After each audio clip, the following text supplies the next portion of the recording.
All right, we are just about to get started with our webinar, Protagonists for Transformation, Young Catholic Leaders for Climate Justice. My name is Anna Robertson, and I am Director of Youth and Young Adult Mobilization at Catholic Climate Covenant. And I am delighted today to be moderating this panel. It's a panel, yes, but we also tried to make it kind of more like a fishbowl conversation. So it's sort of a weird name, a fishbowl conversation. And I don't technically know why they call it that, but what I imagine it is if you think of yourself looking at a fishbowl, you can see the whole environment, you can see the dynamics from every side. And so I think by this point in the pandemic, we've all been in a lot of Zoom meetings where we've watched a bunch of talking heads, right? And so that's sort of inescapable to a certain extent. But today we really wanted this to feel a little bit more like a conversation. Hopefully we've got some young adults tuning in, and maybe it would feel like a conversation that you might have with your friends. I also get a lot of questions in my role here at the Covenant about how to connect more with young adults in our work for creation care. And so we really wanted to give you all a sense of what it would be like to be on a fly on the wall in a conversation among young adults who are doing this work in different ways. And just to get a sense of what young adults in the Catholic community who care about climate justice, what does that mean to them? So before we begin, I just have some housekeeping information. The webinar is being recorded, and a link to the recording will be sent to you within 48 hours. And the chat feature may be used to communicate with others on the webinar, but do note that the chat's not saved at the end of the webinar. And I'm actually just going to take a moment now and share my screen so you can see our fancy slides. Thank you. Great, so I'm just going to repeat those housekeeping pieces since I got derailed a little bit in the middle by my own tech issues. So as I said, the webinar is being recorded, and we'll send you a link within 48 hours to the recording.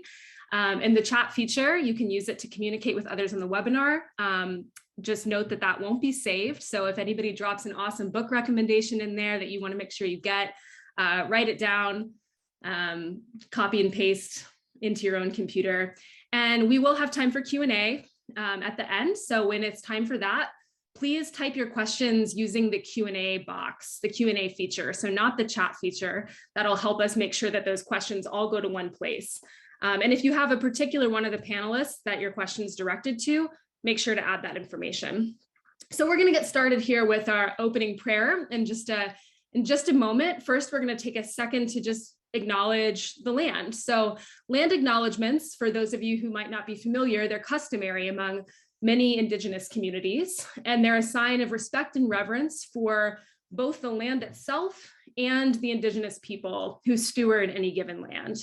And for non-Native people, they're a simple way that we can combat the systemic erasure of Indigenous peoples. And this has been exemplified in the attempted genocide of Native peoples during and after colonization, the taking of Native youth from their families to be placed in residential schools or foster families throughout the 19th and 20th century US and Canada, and the present day epidemic of missing and murdered Indigenous women and girls. And this violence against Native peoples goes hand in hand with the violence against the land that have together brought us to this perilous moment where we find ourselves in our common home. And so I just want to take a moment to acknowledge that Catholic Climate Covenant's offices are on land originally stewarded by the Nacotchtank and Piscataway peoples. And you can visit native-land.ca to learn about the original stewards of the land where you reside. And I would encourage you to not just stop at that learning, but to find out about issues impacting your local Native communities today and how you can show up in solidarity with those issues and consider them in your work for climate justice as well. So with that, I would like to open with a prayer, and I'm going to bring our panelists' voices into the room to lead us in this prayer, which is one of the many wonderful prayers that's found in the newly published Laudato Si prayer book from Laudato Si movement. So Desiree, if you would get us started. Thank you, Anna. God, our Father and Mother, You are the source of all power that exists on earth. All powers proceed from you, inviting us to share and participate in its play, each according to our calling in the service of life on earth. In each passing generation, from the Old Testament to today, you have raised up leaders and prophets, and they spoke the truth boldly and clearly. You endowed your leaders with needed courage to speak truth to the kings and rulers, people who felt in their hearts the suffering of the poor and heard the cry of the earth and used their voices to ease the pain of the silenced and disempowered. Jesus, your death on the cross is a reminder to question and challenge the evil in our leaders. In solidarity with the discarded and abandoned, we need to see and expose the whitewashed sepulchres. The life and death of Jesus, our leader, beckons us to carry the power of his truth in our voices, to heal the wounded world and creation.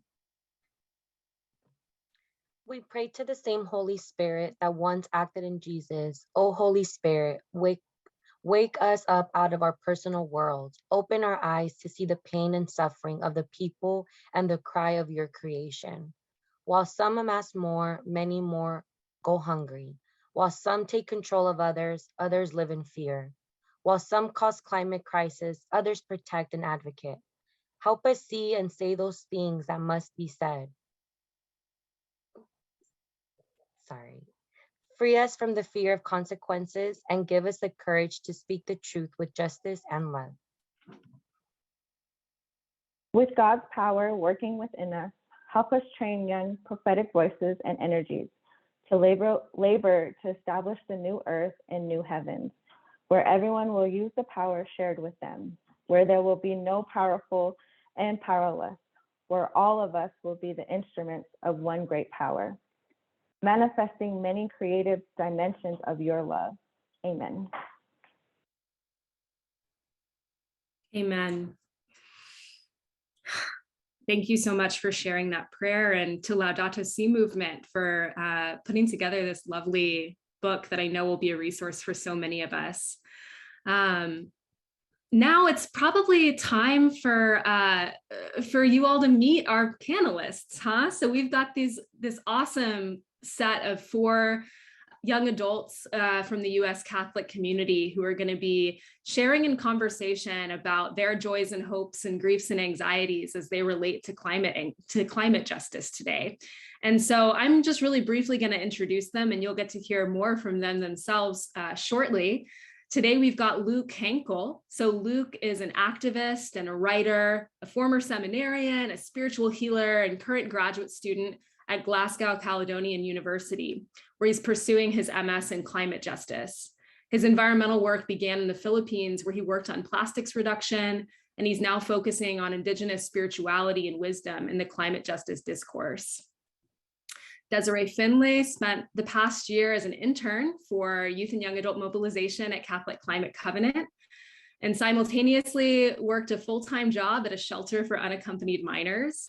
As a former high school teacher, Desiree knows that she's also a lifelong learner, and having the chance to spend this year learning more about the climate crisis and how it affects humanity at the local level and on a global scale, she knows her life will never be the same. So she hopes to move back to her hometown in the fall and to continue her work for environmental justice.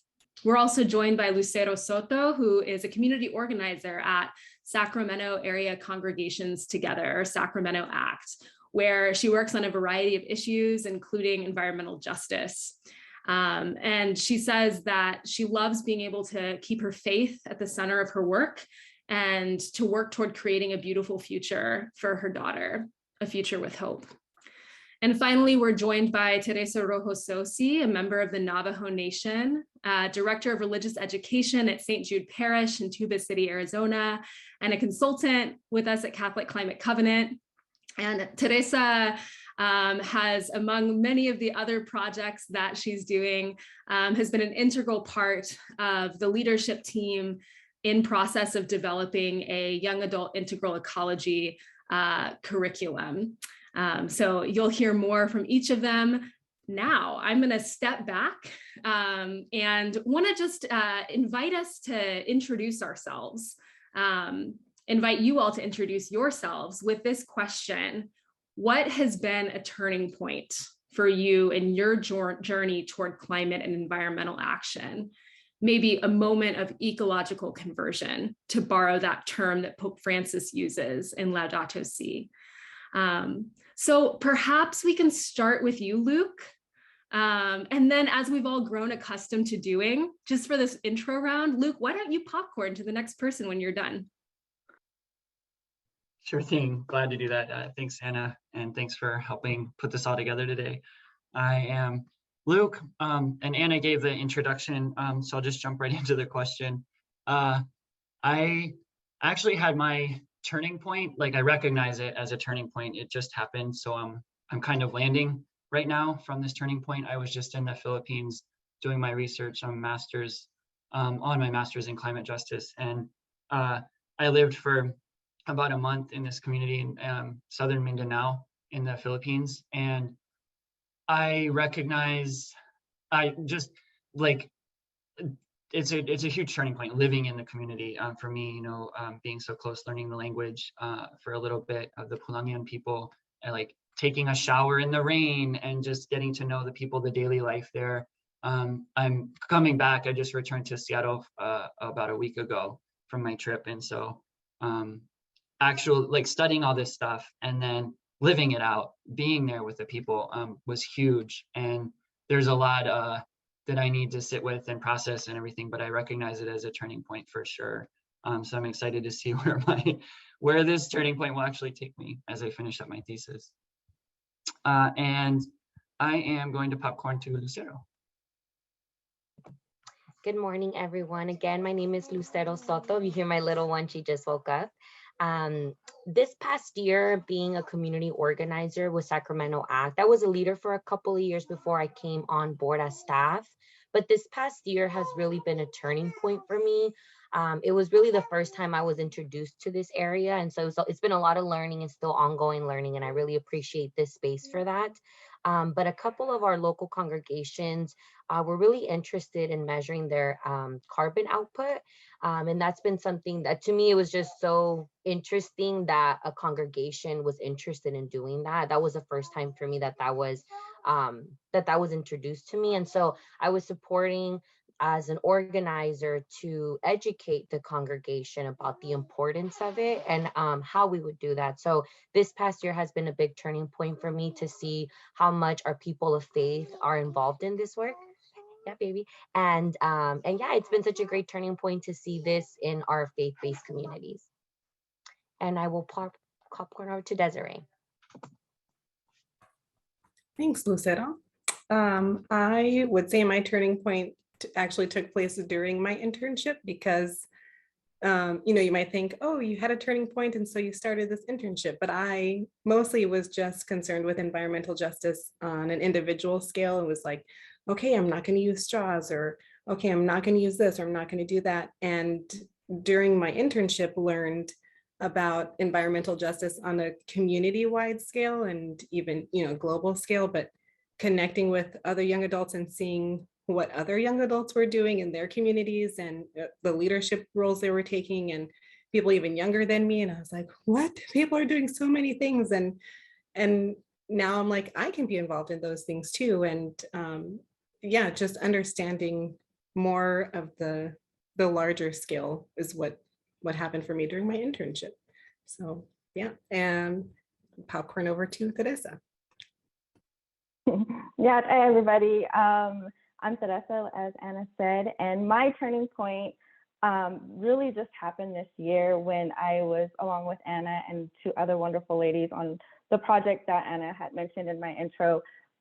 We presented it in Washington at the family teach-in, and that was basically my turning point because growing up, when you're a Native American, you are told from very little that if you take care of Mother Earth takes care of you. So I never really intertwined both my faith and this climate journey until then. And when we were preparing for this, when we were presenting it, it just kind of clicked for me. And it literally, this past year, just working with Anna and working with Catholic Climate, like Desiree said, you know, learning a lot. And for me, it's just snowballed into all of this. And so that's how I'm here today. So. Thank you so much, Teresa. You know, we're talking about climate justice, and sometimes we throw that term around and it can mean 10,000 different things. And I think each of us has to do our work to think about, what does this matter to me? Like, how am I impacted by this? And what's my role? And so I'd love to just hear from as many of you as want to share, maybe all of you again, like, what does climate justice mean to you, and how does it impact your life? And maybe Teresa, I've heard so much about your answer to that from your time on the reservation. So maybe you can start us off. Yes, actually, I could probably go on and on about this, because I do, where I live on the Navajo Reservation, and I live in a town where I've said this many times on like panels or anything that I'm on. I do see the effects of climate change. This winter, I'm pretty sure we're gonna have a really bad drought. We've had a bad drought last year. When me and Anna were presenting, the heat was so bad that the Wi-Fi, when it was my point to do the presentation, the heat, it was so bad that my Wi-Fi went out, and I had to hurry up and log in my phone. I've had where I think a couple years ago, we even had to have like the help from the government because of the drought, and there was no water for the horses. Last year, they actually had to do the Navajo Nation government had to issue a memo where people who had livestock to down their herd. And then I know in our publication, the Navajo Times, they did an article on a family who had this massive, herd of cattle. And every year it was smaller and smaller, so now they don't really have any. And, with this drought, it's extremely dangerous. Last year with my best friend, when we were going to check on a ranch, on the way over, the neighbors had turned on the water and let the water run, and you just see all that water go to waste, and it's very heartbreaking to see. And especially the fear in his eyes and his friends' eyes, like, once this water's gone, it's gone. And I think growing up, it's livestock is our heart, for a lot of people growing up. My grandmother had her herd of sheep. My uncle had his horses. So for a lot of these people, it's their livelihood. And, for them to break their herd, smaller and smaller, I'm pretty sure it's heartbreaking. And, now with hay, I think hay is expensive. It's like almost $30 a bale. And then last year with the drought, they had to put a lock on the water because people were just, letting the water run. And so with mine, that's how, I'm sorry, Anna, what was the question? I'm just babbling on now. I think that you're giving us a great set of examples of the way climate injustice is showing up in your life. As you were talking, I know, Desiree, you've got some roots close by to Teresa, and now you're on the East Coast, and you've been exploring all these different connections of climate justice in your life. So I wonder how you might answer that question. What does it mean to you, and what's your stake? Well, it's ironic because I don't know if I'm sure you remember, Anna, when we first started having conversations when I was hired. And I was like, well, I don't know about the term climate justice, because where are the people? Like, people, we have to care about the people too. And you're like, it includes the people. The climate doesn't exclude people. We are part of the climate. So it's like, oh, that makes sense.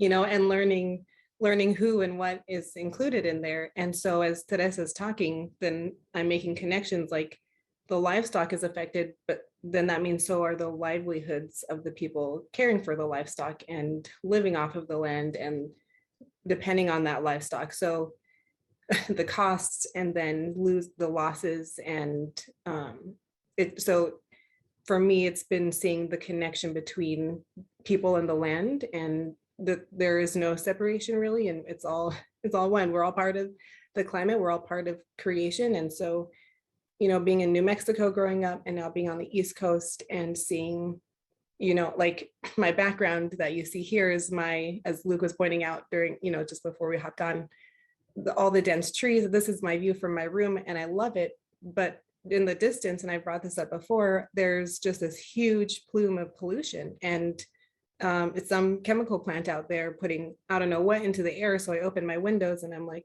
I don't know what I'm breathing in, and planning to move back to New Mexico. I'm like, what plants are out there? I don't even know what might have developed over the past 10 years that I've been gone. So it's just now being aware of all this and how, I am privileged enough to be able to say I'm going to move and go to a different location. Not everybody can do that. And so either our land is poisoned or we're poisoned, but it happens together. So the air gets polluted, we're polluted, and it's all connected. So that's now for me, that's what climate justice means, is the connection between the earth and humanity and how we're all affected together. Yeah, Desiree, thank you. And as you were talking, I'm just thinking about Lucero, the work that you do in Sacramento with communities who are organizing and trying to respond to mitigate some of those injustices. And I wonder if you can share what that's like. Thank you, Anna. When I first met Anna, we did a presentation over at Jesuit High School in Sacramento area. And the first thing that kind of came to mind when you asked that is, one thing that we have been doing is to make sure that the people that are being directly impacted, as Desiree was mentioning, right? Some people are fortunate enough that they're able to move out of the locations, but here in our area, the 6 environmental justice communities that we have are really impacted by it. And the biggest thing that we've been doing is that carbon output that I was mentioning, making sure that the congregations that fall within those 6 districts that are classified as environmental justice, to really engage with them and bring this topic to their congregation. Sometimes it makes me sad to talk about this topic with people, because it's really like your livelihood, your future, everything, right? And a lot of these people, it's new to them. It's a new topic, and to say your community is one of the ones that is identified, it's heartbreaking. But as we know, we need to take action to do this. So I think the biggest thing that I've done this year, and as Sacramento Act continues, is really educating those that are directly impacted, so that we have them on board, and that their education is that's the key to everything, educating folks of the stuff that they may not be aware of. So I just really appreciate you all for the effort and the work that you all do in making sure that people are aware of this. Thanks, Lucero. And Luke, I know your story. You have traveled around and been at the front lines of different climate justice movements. You've lived alongside folks who are organizing for climate justice. And I wonder what's coming to mind for you as you think about, what does climate justice mean to you? My gosh, yeah, like this is the best question. So there's, for me, there's the like policy definition, and there's the actual like academic definition that climate impacts are felt disproportionately more among the what we would call the marginalized communities, or as everyone has already mentioned, these frontline communities are directly facing a whole lot more and a whole lot worse effects of climate, and it's not equal across the board. So we get all that academic definition and reality, lived reality, but then also there's for me, the climate justice as a personal thing it's relational. Both Teresa and Lucero were talking about this. Actually, I just discovered this a little bit ago. The term justice in Hebrew is mishpat, and that describes how the most vulnerable in the Old Testament were treated. So it's giving everybody their due: the immigrants, the poor, the refugees, and the orphans and widows. And in the Old Testament, the society was determined the justness of a society was determined by how well they treat those people. And so coming back to this idea of relationality, like when you determine how just a society is, it's how literally how strong we are based on how we treat those who are least, giving everybody their due. And I think, the impacts of climate change are not felt equally. So, determining what people need, where they are at, as Lucero was talking about, these communities that have very different needs, where she's at, where she's working versus the communities that I'm living in. For example, Teresa was talking about the drought, and I'm living in Seattle, Anna, as well. We're getting so much rain. We don't know what to do with it. We're getting atmospheric rivers that are flooding us out right now, and they should be happening in the fall. So it's hugely inequitable, but justice means giving people their due where they're at. And for me, it comes back to relations, how you treat those who are least among us. Wow. Thank you all so much. There's just so much wisdom. And what I love about this group is you all are coming from such different perspectives, and yet there's so much resonance. Luke, as you're talking about relationship, for me, relationship is a key part of my faith, right? My faith is a relationship to God. It is informed by my relationships to people. And I wonder about how your faith is in relationship to climate, whether how your faith sustains your work for climate justice, or maybe how your work for climate justice has enlivened your faith. I'm going to just see if Desiree wants to start us off. And then after that, we can just take a moment and leave some silence, because in real conversations that happens. And anyone else who wants to add on, I'll just let you volunteer yourself in. So Desiree. Well, thank you, Anna.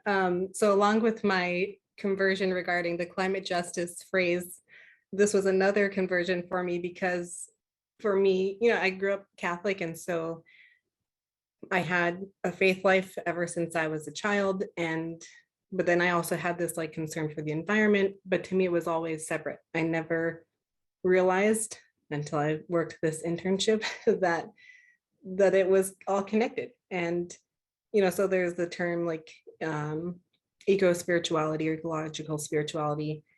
And for me, I'm feeling like it's all spirituality, and it encompasses creation because we are part of creation. So again, since we are not separate, and because God dwells within us, because we are creation, God dwells within creation, and being able to just go for a walk or sit out on my patio and look out at the tree line and be grateful for what God has given me, and grateful for these trees that are soaking in the pollution and giving me some clean air to breathe. And even just acknowledging that is part of spirituality.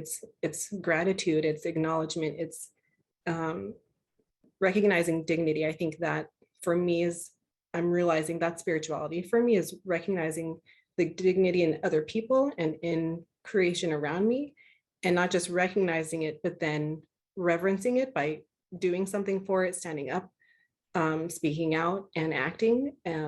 I feel like that for me, that's what I would say is my answer to the question. Thanks, Anna. Yeah, thank you. Is anyone else feeling moved to share about the relationship between faith and climate justice for you?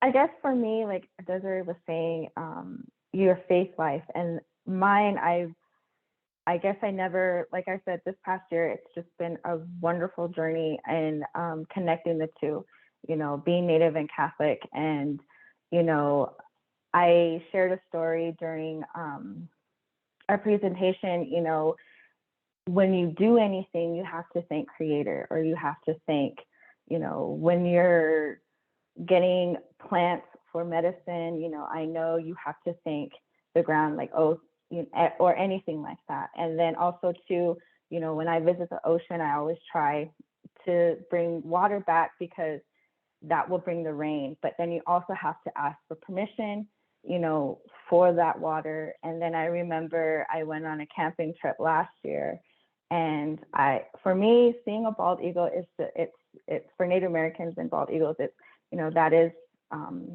you're on the right path.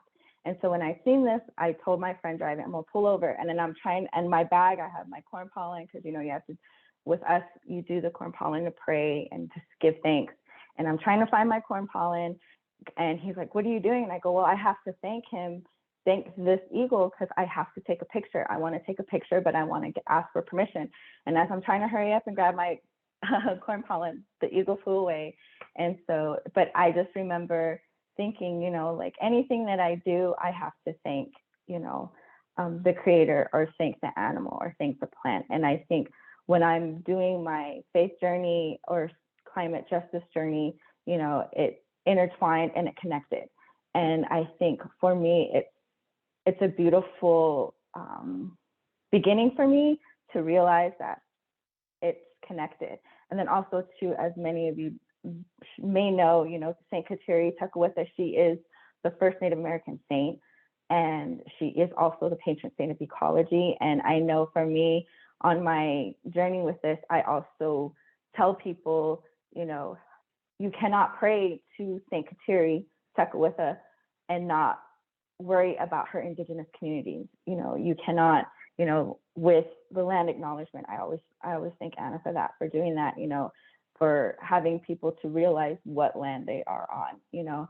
And for me, anytime you want to pray to Kateri Tekakwitha, you know, maybe look up what native land is there, what kind of help you can give to them. You know, I know for me, for my COVID, we were hit, my tribe, my reservation was hit with COVID pretty hard.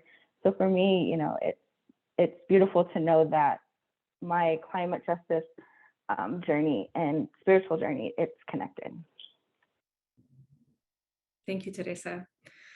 You know, a related question, as members of this extended Catholic community, you know, we're part of this church, and we're agents, we're protagonists in this story of the church. And so I'd love to hear from some of you, what's your dream for the church? Maybe as it relates to climate justice, how are you helping to create the church that you want to be a part of, or what's your dream for that church? And maybe, you know, the previous question might show up a little bit there too. And Luke, I wonder if you have any thoughts about that question. You saw it in my eyes through Zoom. Yeah, I have tons of thoughts. We need a separate webinar or podcast just on this question, you know. I think one of the things that this just occurred to me after we all met yesterday and talked separately, getting to know each other. I think one of the things, so there's all this talk about hope, and I think that I'm noticing some shifts in the church recently in these last couple of years, you know, as the climate crisis grows more urgent, and there's less and less of this denial movement, right? It's becoming more apparent that we're all facing some serious issues. One of the things that I think I'm noticing, at least just in my own world, is that oftentimes in church circles, there can be this hesitancy to get involved in environmental issues, right? Because like in this culture in America, we get lumped together. If you're an environmentalist, that means you also stand for a lot of things that aren't typically Catholic, right? Like there's this whole like conception that if you're environmentalist, you also, you know, just say it like you're pro-choice and you're all these other things that might not go with Catholic teaching. And that's been very strong for years. And when I got into the environmental movement, that was very strong. And I see a lot, that's diminishing for me. And I see there's a lot more embracing of this holistic spirituality that is saying, okay, care for creation encompasses reverence for life. And as I'm getting older, I think for me, faith becomes more and more synonymous with reverence and awareness. You know, you're reverent for all of God's gifts, all of God's creation. And that includes the good and the bad, right? Like we're talking about environmental injustices. Well, you can somehow, in all the work that we're doing, you can be reverent for all of the pain that's in that. And you can bring that into your faith. And I want to try to be concise here. So I think what I'm trying to say is I see a shift in the church, and I'm like, I don't know that any of us, myself included, would do anything different. I think we're on the right path. It's a long journey, and I don't know that any of us will get there in our lifetimes, but like, I'm actually very hopeful that we're exactly where we need to be, as long as we make room for reverence and awareness of what God is trying to do through us. I think that will get us where we need to be. Yeah. I could go on and on, but I better not. Yeah, we said yesterday in our prep call that that could just be the subtitle of this webinar. I could go on and on. Do any of the other panelists want to share thoughts about that question around the dream for the church? I think for myself, Anna, I was thinking about what my, my goals and my dreams this past year and how I've been working towards that. And some of the other work I do, is under other social justice themes. And some of that's really new to folks, right? Like a lot of this is new to us. I think it goes back to what I was saying earlier about education. Like I would like for this to be a normal conversation, for there to be youth groups dedicated to this. And so I think being able to figure out what those resources are for our congregations, right? For our churches, like what is it that for us that we're starting this journey, like how do we help them, start this journey at a whole parish level? Thank you. Now, as I mentioned at the beginning, a question that I get really often is how to move toward more fruitful intergenerational relationships within our church, specifically, disaffiliation on the part of young people, people not coming back after COVID. There's a real ache on the part of especially older generations.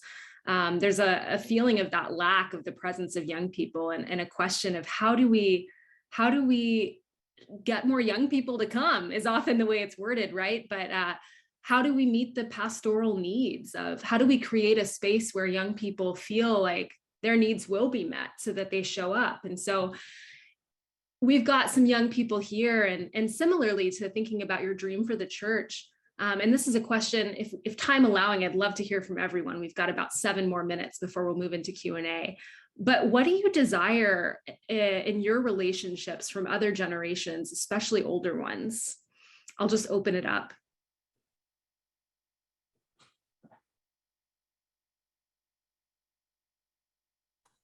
Well, I'll just share real quick because I had a chance during the internship to lead our Eco-Spirituality Night series. And so we had 3 different speakers, and all of them were women who are older than me, some of them by decades. And I learned so much because many of them have been in this work for a while and I'm just starting out. And so learning from them and what they've seen and what they've understood. So, for example, Sister Joan Brown, who's out in New Mexico, where I'm trying to go, has been doing this work for a while. And so she's able to see all the connected parts. So things that I wouldn't have thought of before.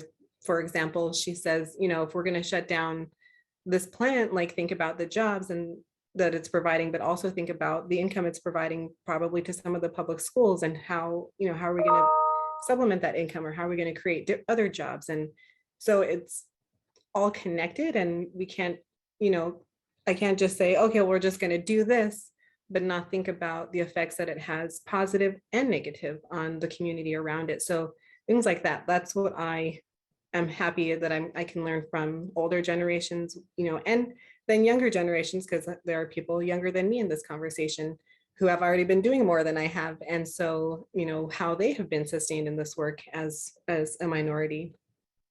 Yeah. Yeah, thank you so much, Desiree. I mentioned that we're going to be moving to Q&A shortly. So I'll just remind folks that if you have questions that you want to ask the panelists, please put them in the Q&A function rather than the chat, so we can see them all in one place. Now that I've made that brief announcement, I'd love to hear from any of the other panelists on that last question. What do you desire from other generations, especially older ones?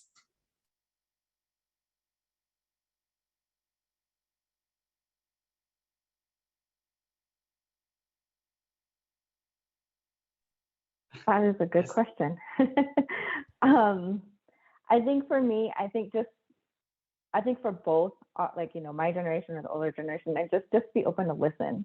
You know, I know for sometimes, you know, older generations think that we know it all when we don't. I mean, but I think for me, I'm thinking about my own community, and I know with us, it's a push and pull.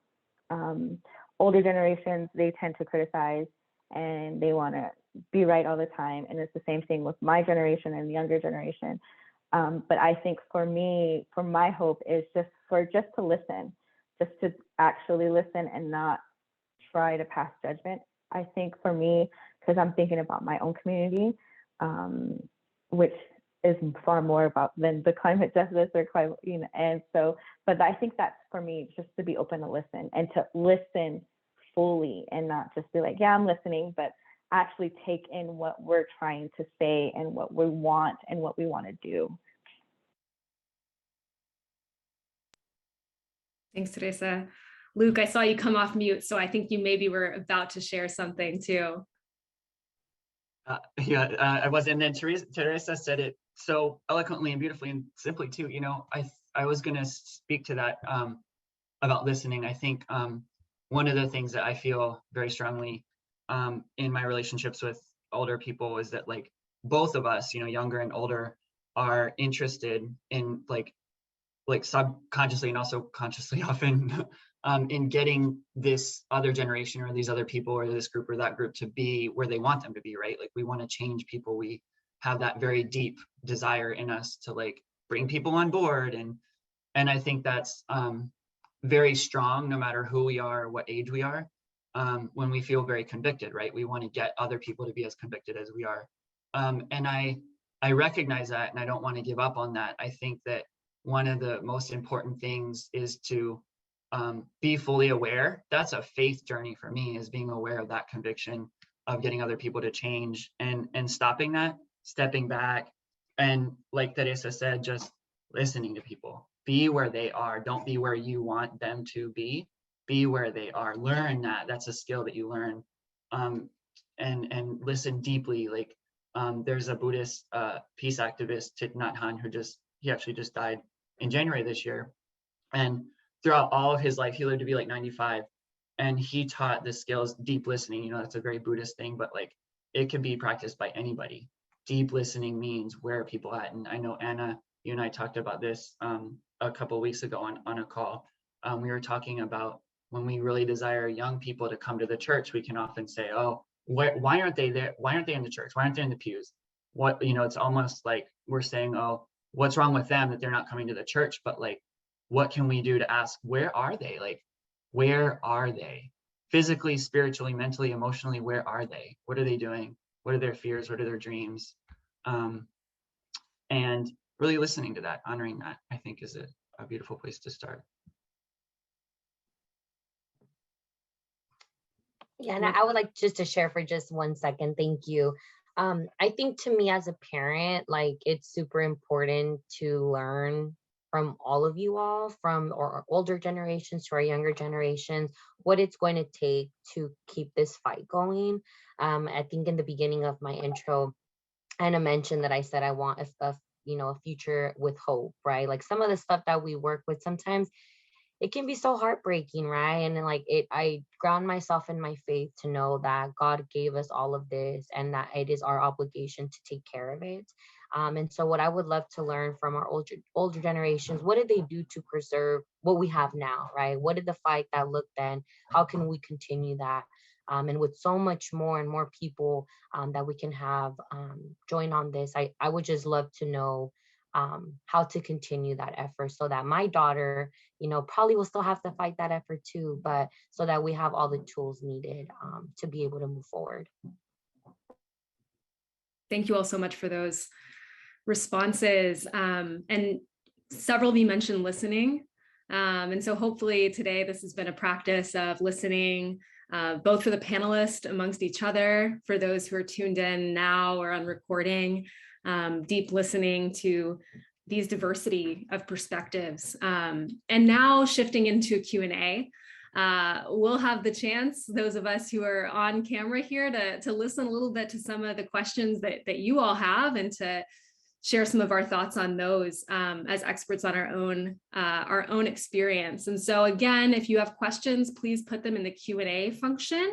And just so you know, all of our panelists will be watching those come in, and you never know how many questions we'll get, so we might not have time to answer all of them, but I've encouraged our panelists to gravitate toward the questions that are most exciting to them. You know, sometimes on these things we'll get 50 questions, so there's not time for everything, but part of this too, you all get to see what kinds of questions are really alive for young people today. So I'm going to start us off with a question. And Teresa and Desiree, Luke and Lucero, if there are other questions that really resonate with you, feel free to jump in with those as well. But we have a question around concrete suggestions of ways the church can invigorate young adults to join in environmental justice. What do you all think? Any ideas?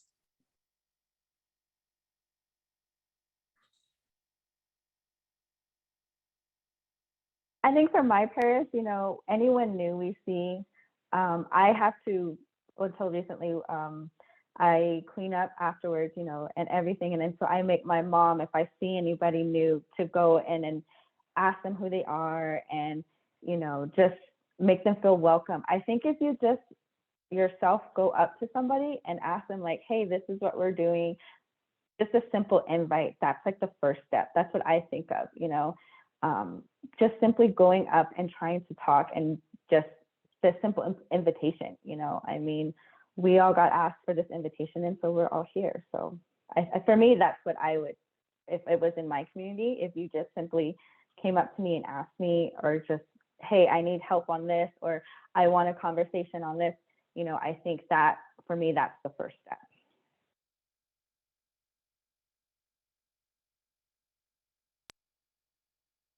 Thank you, Teresa. And you know, one thought that's coming to mind for me as I look at that question too, this, how can we invigorate young adults to join in environmental justice? There's another side of that too, that is, how can we bring our communities to join in the environmental justice work that young adults are already doing often, but not always in Catholic spaces? So how can we as a church show up in those spaces, and maybe shift our mindset a little bit from how do we get young adults to come to us to how can we go to where young adults are? Are there other questions, panelists, maybe you want to share more on that one, or other ones that you see coming in that you want to speak to, or that you really want to hear other panelists' perspectives?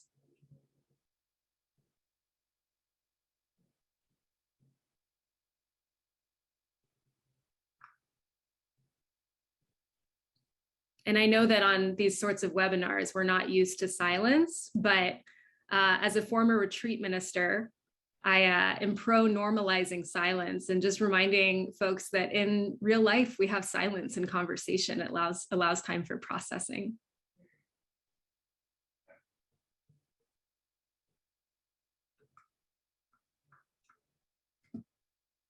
One thing I was thinking about, Anna, I know I just recently got invited to a climate justice fair that we have here in Sacramento. I think that that's like a perfect example of how to go to where the work is already being done. So that's just another recommendation, right? To be aware in your local community, the things that are going on already, setting up maybe like a one-to-one with them to learn about the efforts that they're doing. So just definitely being aware of all the work that's already currently being done, and, you know, trying to create a relationship with them so that that can continue on at the parish level.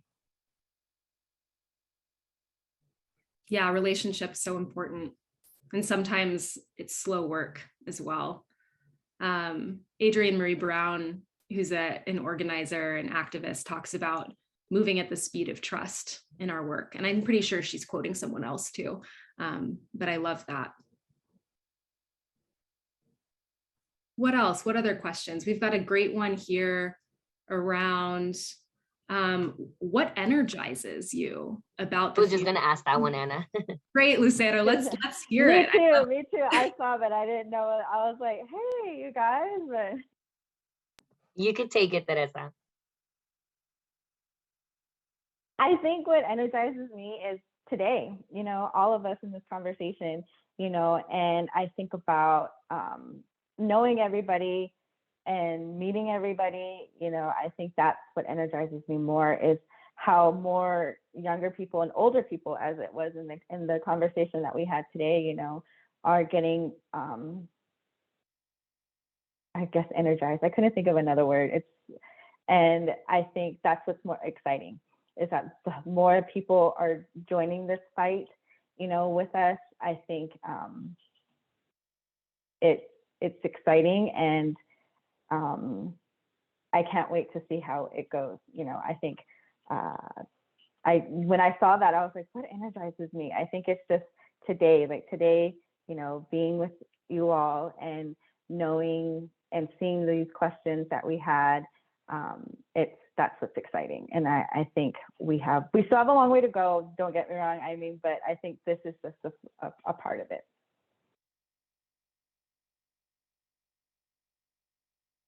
Does anyone else want to share what's energizing them? I love thinking about what we're saying yes to, not just what we're saying no to. To me, that's huge. Teresa, thank you for saying it so well. It's just, it's amazing to see so many people asking all these really tough and good questions. I'm listening to this podcast called We Can Do Hard Things. And that to me sums it all up. Like, we can do hard things is such a powerful refrain. You have these conversations, ask them, like, don't let for me, I think one of the things that's been really energizing lately is actually like not letting a rhetorical question go unanswered. Like when somebody's like, well, what can we do about it? Like, actually answer that question. Like, don't leave it rhetorical. Dive in, and as hard as it is to be in those hard spaces, I find that it's really empowering to just like dive right in and don't leave these questions unasked or unanswered. Like, find an answer. Go, and I think it's energizing for me to seek the answers for those tough questions. Oddly enough, as tough as they are. And also, like Teresa said, we've got a long way to go, but I think just recognizing that is also oddly energizing. Saying, okay, we're not there, but like letting that be, and then making the space to see where we need to go from there.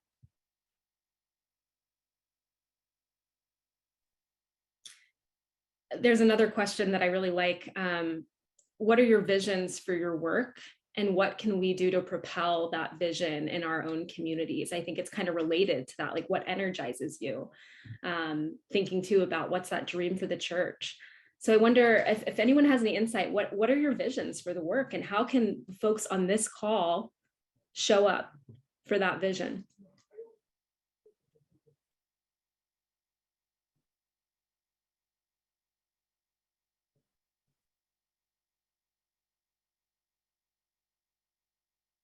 Desiree, I'm going to put you on the spot only because I know that having worked at Catholic Climate Covenant, you might have some ideas of concrete ways people might be able to show up, and they're probably not totally unrelated to your vision. So maybe you can start us off. Sure. Actually, so I feel like this maybe is answering a few questions, because I also saw a question about how do we get, where was it? How do we, a tool or resource we recommend to cultivate a spirituality of reverence for or with creation, which I feel like that's part of my vision, is creating this sense of reverence and recognizing, like I was saying earlier, the dignity in other people and creation, and how do we reverence that? And I think we just need to spend more time outside. Everyone needs to be more outside. And for me, even going back to the other question, that is, along with getting to know other people in this work, is also just having been outside more. And even when I'm doing my work on the computer, sometimes I'll go sit outside and do it. So, maybe sometimes it's coming up with a very specific prayer while we're outside together. And sometimes it's just being outside together. Maybe we take our lunch break with our colleagues outside. And so for me, that's part of my vision for our work. And one concrete example could be community gardens. I think those are fabulous ideas, because it's working with the earth, that's working together, and even providing sustenance for ourselves and other people in the community. And yeah, I think whenever I go to New Mexico, that might be a project I start or find, and I, I'm a part of it with the people who already started it. Thank you, Desiree. We are just about coming up on time. And there are so many other great questions here in the chat. And I hope that maybe you can find someone that you're already in relationship with, a young person in your life, and maybe start a conversation with them. And maybe over the course of that conversation, it might be the time to ask that question of them, and then see what questions they might have for you as well. And maybe we too, those of us who consider ourselves young people, might think about those who are younger than us, and how can we go to them for their wisdom. So I want to invite us as a close to have each of the panelists share one word of blessing or hope. What is it that you hope for those who are on this call, right? Us panelists, as well as those who are tuning in. So just take a moment to check in with yourself and with your sense of what you've received, what you've shared, what you've heard today.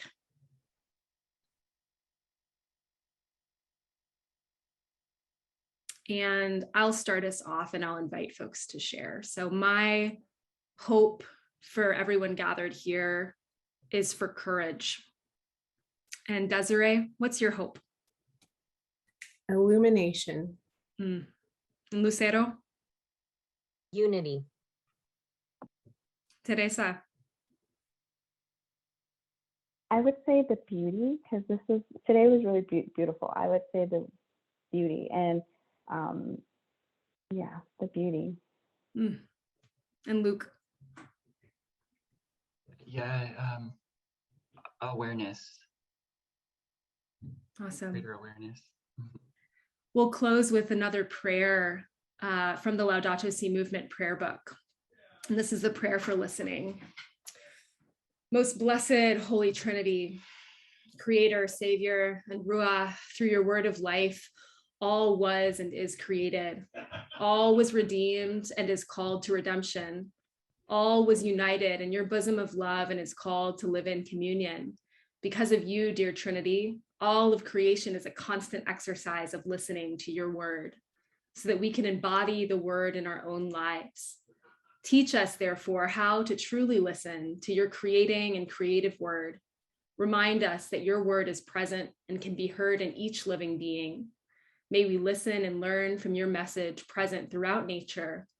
Open our ears and our hearts and teach us strength and courage, so that we may hear the pain and suffering of our sister Mother Earth and of those most affected by the socio-environmental crisis. Amen.